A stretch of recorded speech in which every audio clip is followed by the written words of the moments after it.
আমি আশা করব যে আমরা তো দুইজনেরই বিশেষ করে তামিমের সব কথা আমরা শুনছি যে সে কি করতে চান।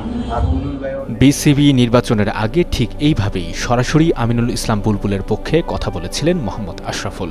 শুধু তাই নয়, নিজের কাউন্সিলরশিপও ছেড়ে দিয়েছিলেন বর্তমান বোর্ড প্রেসিডেন্টের জন্য। এরপরই ক্রিকেট মহলে একটি গুঞ্জন ডালপালা মেলতে শুরু করে। পুরস্কার স্বরূপ বোর্ডের বড় কোনো দায়িত্বে আসতে পারেন আশরাফুল।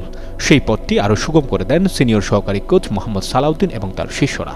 টানা ব্যাটিং ব্যর্থতার অবসান ঘটাতে এসের দ্বারস্থ হয় বোর্ড। প্রথমবারের মতো জাতীয় দলের কোচিং বহরে যুক্ত করা হয় মোহাম্মদ আশরাফুলকে। আসন্ন আয়ারল্যান্ড সিরিজে বাংলাদেশ দলের ব্যাটিং কোচের দায়িত্ব পালন করবেন সাবেক অধিনায়ক। লেভেল 3 সম্পন্ন করে আশরাফুল কাজ করছেন প্রিমিয়ার লিগ, বিপিএল, জিএসএল ও এনসিএলে। তবে জাতীয় দলে কাজ করতে ক্ষুদ্র এই কোচিং ক্যারিয়ারের অভিজ্ঞতা কি যথেষ্ট? আশরাফুলের ভাষায়, আমার কাছে কিন্তু এমনটা মনে হয় না যে খুব দ্রুত হয়ে গিয়েছি। আসলে বিষয়টা আমি এভাবে দেখছি না। গত বছর জিএসএলে কাজ করেছি, এবছরও করলাম, রানার্স আপ হয়েছি। গত বছর কিন্তু চ্যাম্পিয়ন হয়েছিলাম। বিপিএলে কাজ করেছি, ঘরোয়াতে করেছি, নারী দলের সঙ্গেও করেছি কাজ।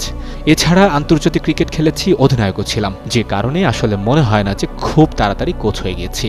একটা প্রসেসের মধ্যেই কিন্তু ছিলাম। আমরা যারা খেলেছি, এরপর খেলা ছেড়েছি, তার শুরুতে এমন জায়গায় কাজ করতে পারলে খারাপ হবে না আশা করি। বাংলাদেশ ক্রিকেটের প্রথম সুপারস্টার আশরাফুল তার ক্রিকেট ক্যারিয়ারে মুদ্রার দুই পিঠি দেখেছেন। শুরুটা স্বপ্নের মতো হলেও শেষটা রাঙাতে পারেননি। আবারও নতুন পরিচয়ে জাতীয় দলের সাথে যাত্রা শুরু আশরাফুলের শেষটা স্মরণীয় করতে পারেন কিনা সেটাই এখন দেখার বিষয়। সঞ্জয় দত্ত, যুগান্তর স্পোর্টস।